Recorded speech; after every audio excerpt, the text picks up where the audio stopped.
They're looking good. Oh, yeah. And they speak well too. Yeah. We wish them the best tomorrow. Yeah. They have to get this job done against South Africa. All right. So talk to us about it. What you can maybe tell us what you think will happen tomorrow. A lot of Nigerians have been boasting that it will be 5-0, but I think any win at this stage, we're not bothered about a whitewash. Just win enough to get us to the final. That's what we need to. 1-0, 2-1, just get the result, and 5-0. Not playing to the gallery at this stage. Yeah, as long as we're true to the final, that's what we need to do. And of course, as we hope that our guests are doing the business, let's be supporting our neighbors. They are very close to us. They are our brothers, the Ghanaians, our sisters as well, the Ghanaians, to also do the job. Whoever comes. We have beaten the Lionesses, remember? Not on their den. No, but it's possible. To kill a lion in his den is difficult. It's possible to beat them. Anyway, whatever happens, the most important thing for us is to play our game and win. Whoever we meet in the final, I'm just joking about it. It doesn't really matter. It's a final game, and final games can be very difficult. I'm saying the Ghanaians should win. Who knows if the Ghanaians would even be tougher for us? So whoever wins, we'll accept it and we'll take them on. Guys, let's time for us to talk about Nigerian players now. Every Monday we do this. Highlight the standout players of Nigeria playing across the globe. And today, we're talking about Junior Ajayi, who plays his football for Al Ahly of Egypt. We also have Tony Nwakeme, who plays in Hapoel Beersheva in Israel. And of course, the guy we spoke about at the beginning of the show, Victor Moses. Man of the moment. Man of the moment, everywhere. All right. For Junior Ajayi, he has scored 4 in his last 6 games. That's the man in form. Nwakeme scored against Inter in the Europa League midweek and scored again over the weekend. That's the man in form. And of course, what can we say about Victor Moses?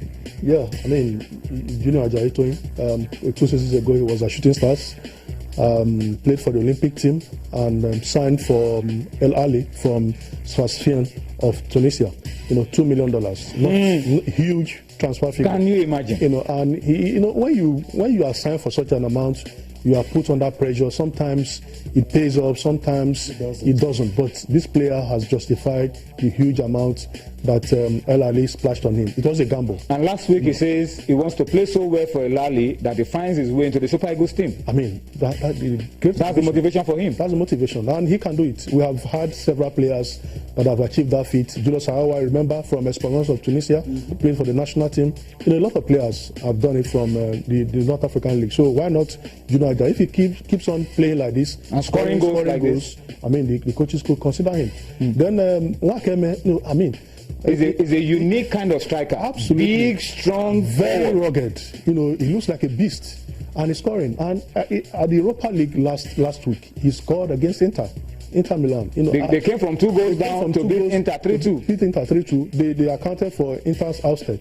And now they have progressed. So he's a player that is having it so well in Israel with his club. And he did the same thing last season. He did so well. I think sometimes we have to beam our searchlight to some of these players who particularly are not in Europe, but who are doing so well. They can add some value and competition to the national team. Opportunities for them to try out during friendly games for the Super Eagles of Nigeria. There's no need for us to say any other thing about Victor Moses. We've said a lot already. But then the Super Eagles friendly against Egypt, January 9, is cancelled. It's not going to hold anymore. The Egyptians wanted our A team. And that date is not a FIFA date. So there's no guarantee that Victor Moses, Mikel, Kali Keme will be released by their clubs. It's not a FIFA day. So we can't get our A team together. I mean, the signs are just good for Nigeria. Gernot Rohr is the most luckiest man on earth. Everything's falling to place. And I don't know if it's divine favor. Everything is falling to place. You have players springing up. And sometimes we are guilty of just looking at the top leagues and which Nigerian is there. We have players scattered in Europe, South America, and they're doing well. There's a serious headache now. And another good thing, I hope it doesn't become a problem. A lot of us were wishing that we had concluded the 2018 FIFA World Cup qualifiers this year because the Super Eagles are on a roll. Another good thing is even African countries are beginning to recognize us as an emerging force. They're seeing us as a threat.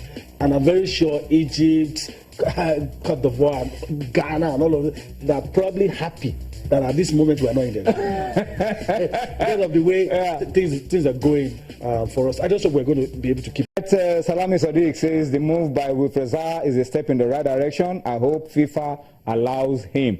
Our final bit on the program tonight, Yemi Tite, the coach of Brazil, is happy. Yeah. He's turned the team around. He's already thinking of Russia 2018. And of course, we have a new champion, Formula One. Coach Tite has been credited with transforming the Brazilian team. A lot of dependence on Neymar has changed. New players into the team. If they beat Uruguay in March, they may just pick one of the 5 tickets to the World Cup. And Rosberg is the new champion. A season controversy, Formula One, Hamilton. Hamilton may be facing some sanctions, but at the end of it, Rosberg, new champion, deserved. It will always be in the shadow of Lewis Hamilton. It must be said. Because a lot of people think it's a better driver. All right, that's our final bit as well on Sports Tonight this Monday. Thank you for watching. We'll see you again tomorrow. Enjoy the rest of the night. Bye-bye now.